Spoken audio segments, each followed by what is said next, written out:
Hey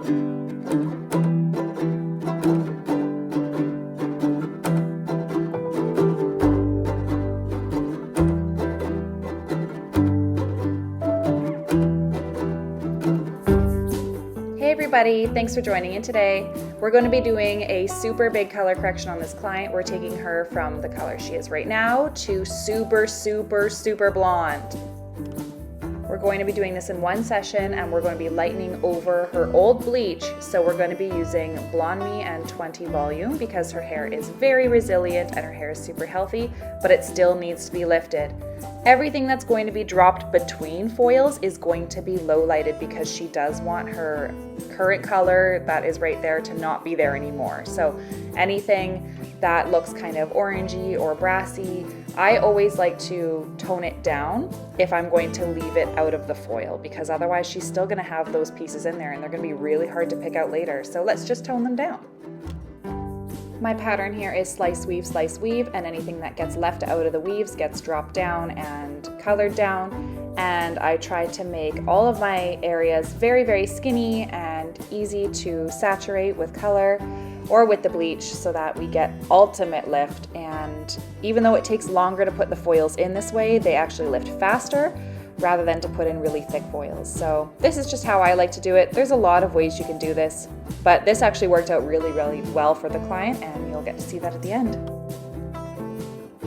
I have separated her into 4 sections, and I'm just doing as many foils as I can fit into her head as possible. I'm not super worried about the root because I'm going to be dropping down the root right now using a 7-1 and a 6-6-3 mix in Schwarzkopf Vibrance. Here I am pulling out her foils, and you can see just how many foils we put in her head. The foils that look like they're black are just toned down with her root color, and we wanted to make sure that her root color and her low light color is the same color. I think it's really weird to have different colors unless your low light is lighter than your root color, because we always want to give that illusion of softness and naturalness and gradual lightening towards the ends. So whenever you do have a client who has that orange color in their hair that they want covered up because they don't want to go necessarily all the way solid blonde, they still want some dimension, that's when you tone down those left out pieces rather than just leaving them orange. When I wash out my foils, I like to do 2 clarifying shampoos or 2 purple shampoos. And a purple shampoo is essentially a clarifier with a toner in it. So I like to do it twice to just make sure all of my bleach residue is completely gone from the hair and that any old toner that may be sitting in the ends has been clarified out as much as possible, so the hair is open and like willing to absorb all of the color that I put in there. And the product that I'm using for my purple shampoo today is actually the Fanola No Orange shampoo. So it's more of a blue base because she does have a little bit of orangeness in her blonde color. So we're working on pre-toning that away using a blue shampoo, and then I'll be putting her toner everywhere else. Now, what is a pre-tone?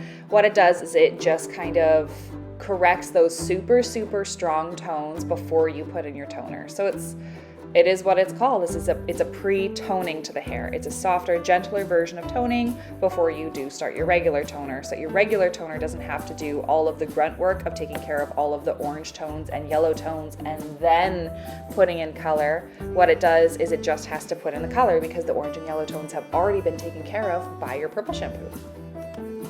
Now I'm just checking along where she typically parts to make sure that my foils look good, and this is where I check if there's any foil slippage or foil bleeds, because when you put this many foils in, there might be a couple of those. So I just check for that, and if there is, then I just use my root shadow toner and I apply it there just a little bit extra long, and it covers up beautifully. Now that I've let that blue shampoo sit in there for a little bit of time, I'm rinsing it out so that I'm ready to towel dry her and bring her to the chair so I can apply her root shadow and then her all over toner to make her hair icy white. So look at how much that blue shampoo already did to her hair. It looks way less yellow already, so it's ready to go.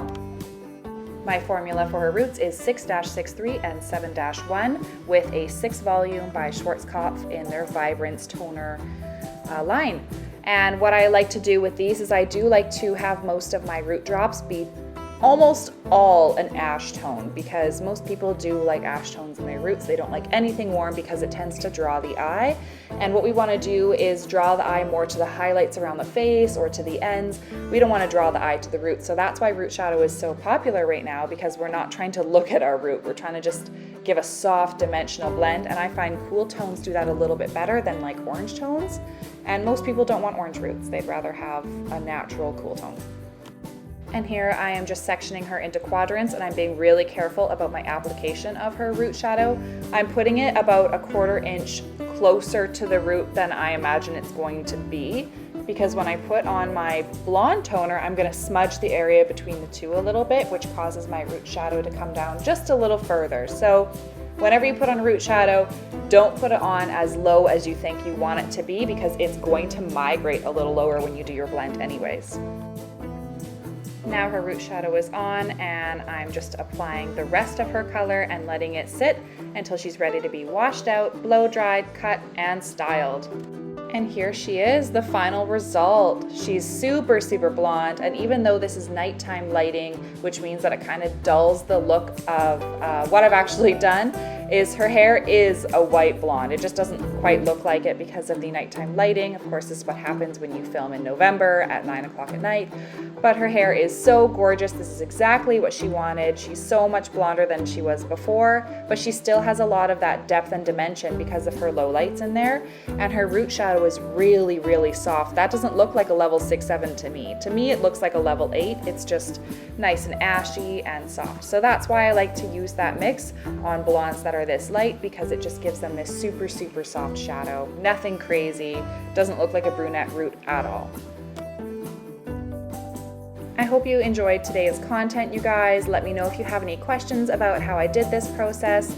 And please like and subscribe to my videos, and leave any comments below of what you'd like for me to do more videos on. I know I do a lot of balayage and foils, but I feel like that's what most people want. But let me know if I'm wrong. Let me know if there's something else that you want to see. Thanks so much, guys.